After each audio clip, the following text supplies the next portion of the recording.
Yeah, I mean, I greatly enjoy that work and breaking down a story. Again, we're talking about modeling, so just understanding how a story works and what speaks to people, I think it's a very cool thing to think about, and kind of explains part of why we continue to tell stories because we could be doing something else with their time, I suppose, but we always come back to stories in some way to pass down ideas and to share about what's important to us.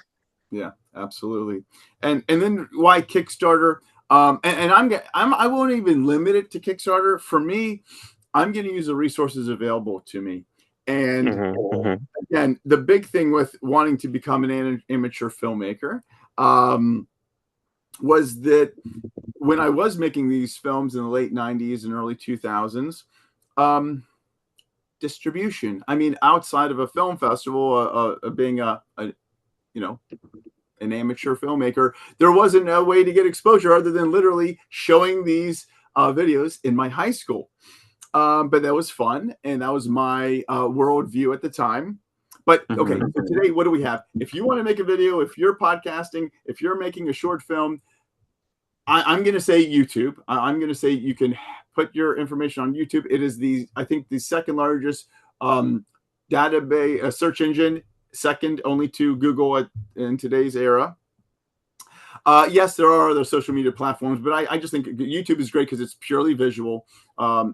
Now we have Amazon. What I love about Amazon and how I got into my becoming an author and writer is I was not writing was my kryptonite. I was terrible at English. I would come home with my English papers would be marked up, but through this calling to get out just my fellowship information because I didn't see it available when I was searching for more information on it. Again, I get into my fellowship 2010. There's no information on this very niche thing in psychiatry called recovery from all mental health conditions, not just addictions.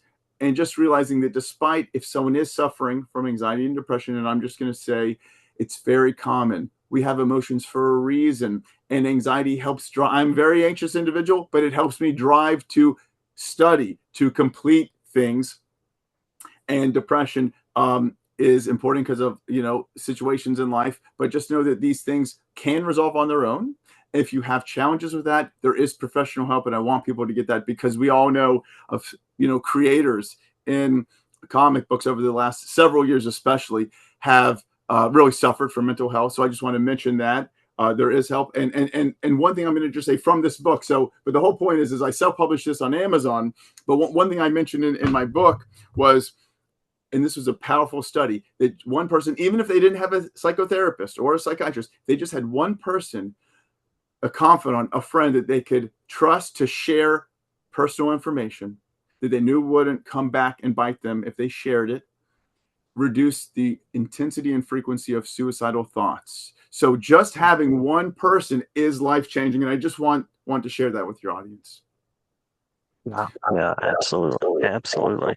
Um, Now, in terms of finding your work, in terms of supporting both Recovery Revolution and Bootstrapped, anywhere that you would mention that people should go? Yeah, I mean, I think probably Amazon is literally the best because it's evergreen, it's ongoing, whereas a Kickstarter is time limited.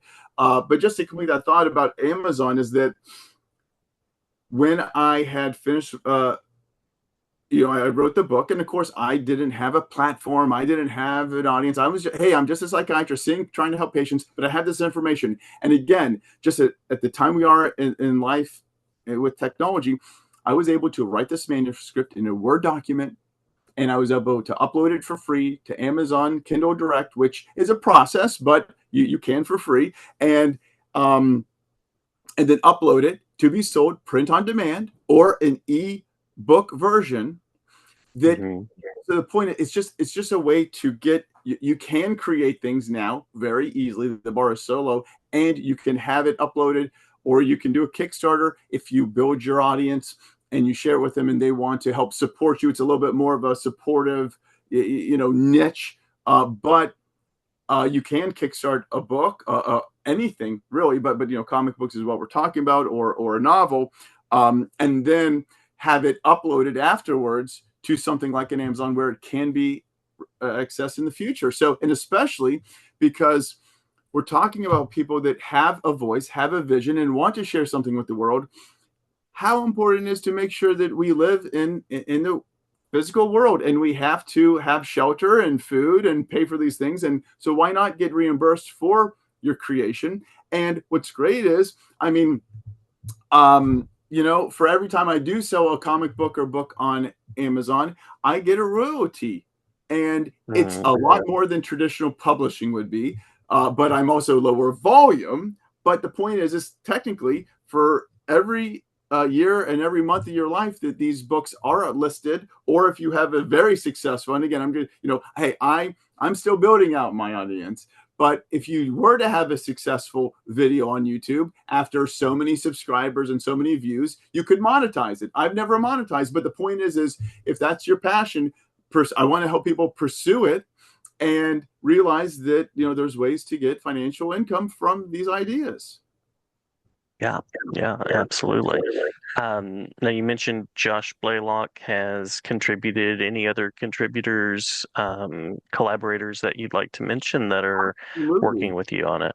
Yeah. So another important thing is is working with an editor. Now, look, if you're just curious about making a comic book because you've been a lifelong fan or reader and you just want to make your own superhero or a really cool story, what's great is, and I love this quote. I love, again, Todd McFarlane. I heard him say recently on the podcast, it's ink on paper. So at the end of the day, and what's so funny is, and I did a documentary, The Comic Book Collector, and in that, I filmed that a few years ago. You can view it on, Amazon Video Prime. But my little nephew and godson, whenever I come home for the holidays, we always catch up, and he was showing me his comic books he was making. So literally, just some folded paper. He was like, I think when we did that, he was like 4 or 5, and he was showing me his pictures, and and his brother was telling me about how he loves Dog Man, and just connecting over that.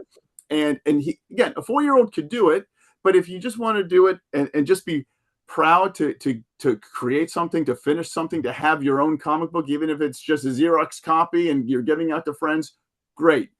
But if you are serious about wanting to break into comic books, the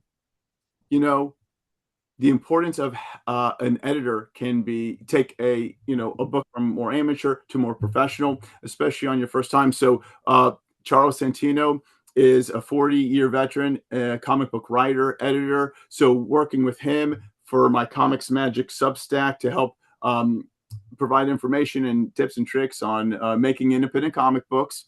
We also, in addition to him being an editor of my book, Bootstrapped, I said, I'm a visual learner, Charles. I love audio and video. So why don't we do a bonus master course, and we go through the table of contents and the chapters, and we'll add in a collaborative video. So I think that's over an hour and a half video that we added to the Bootstrapped Kickstarter.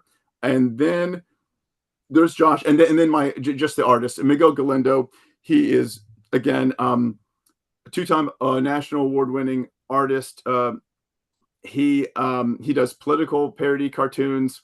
And then he also has worked with me on a few different projects, and he's just an amazing artist. And it is, I have built my superhero comic creating team that helps me as a writer and creator get the full package out to readers. Love it.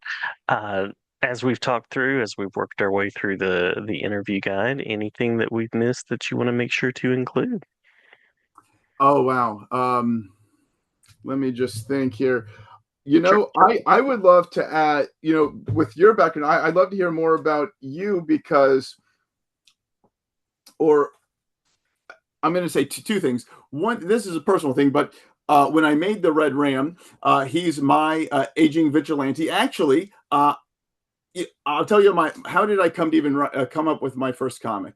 So I finished Recovery Revolution. I do the comic book collector documentary, and then one of my psychiatrist mentors and teachers asked me, well, when are you gonna, you love comic books. When are you gonna make your own comic book? And I thought, I never thought about making a comic book. And then my mind, the wheels were kind of spinning, but like I don't if I did like an X-Men team book, I don't even know how to write the characters and how their interactions. And so again, it was a little daunting, but I think he planted the seed.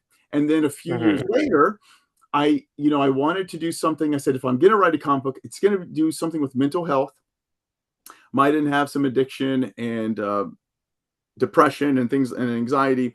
So I used Batman, the archetypal character of a Batman vigilante. And I said, let's put in some PTSD because of some trauma Hmm. and Hmm. addiction. And then, so I have this aging vigilante. That's Red Ram Toxic Suicide 1 through 4. I'm going to be kickstarting number 2 in the coming months after Bootstrapped. But then I thought, my audience doesn't know who Red Ram is. So then I got with a talented writer, Jordan Tade, and I said, let's do Red Ram Origins.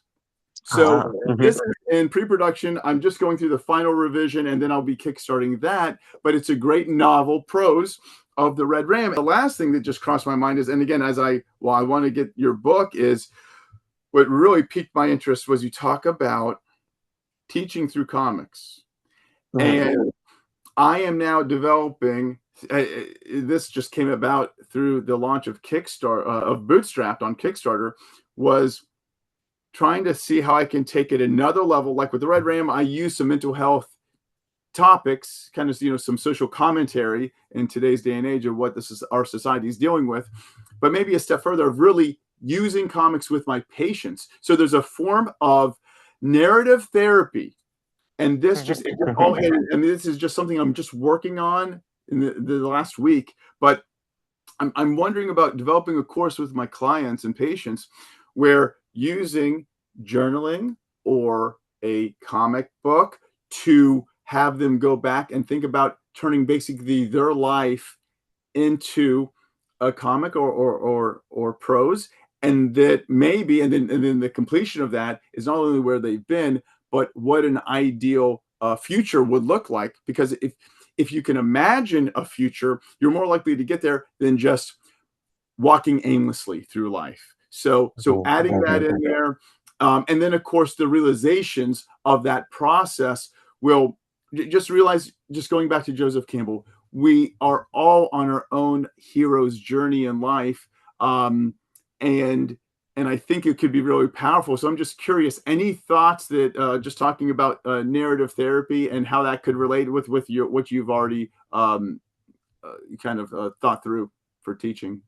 Yeah, I mean, I think that's one of the reasons why I'm drawn to comics, is that you can use them to process anything from a science fiction story to a personal story. And I'm also drawn to poetry for that reason, because you can process emotions. And uh, I think writing and creating helps people do that. It certainly helped me do that. Processing emotions, processing experiences that you then share with other people, or maybe it's just for you.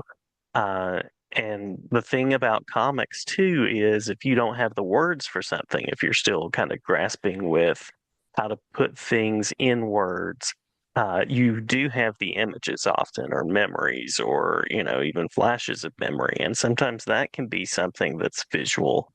Wow. So I think it's a way of definitely tapping into human experience. I think it's a gift that we've been given to be able to express ourselves in different ways. That's really cool. As you were saying that, it just struck me that in the condition of post traumatic stress disorder or PTSD, one of the core features, that this is if someone has had a life threatening experience, it can cause flashbacks or images, or as if you're awake but reliving the experience like in your mind through a movie. And sometimes these things are so traumatic. It just struck me that even if you can't put that into word, you might have that image, and again, through that, maybe getting it out some way on in a picture might help you process it so you can find those words. So wow, that just really struck me. Thank you.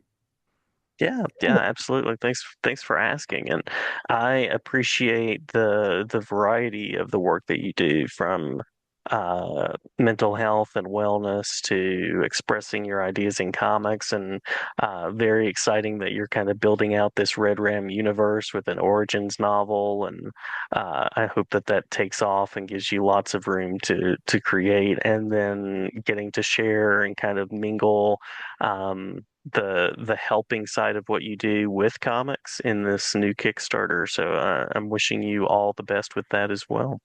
I thank you so much. This has been really great, and I'm just so glad that Charles recommended you. And I'm going to be definitely learning from your works. So thank you so much, and all the work that you're doing. Absolutely, yeah, yeah. And as you're looking at the book, or I have different like blog posts out there too. I have a good number on like Edutopia and Middle Web and a couple of places like that. So if you ever have questions about things or want to talk or collaborate on anything, then I'm also open and flexible for that as well. Wonderful. Thank you so much.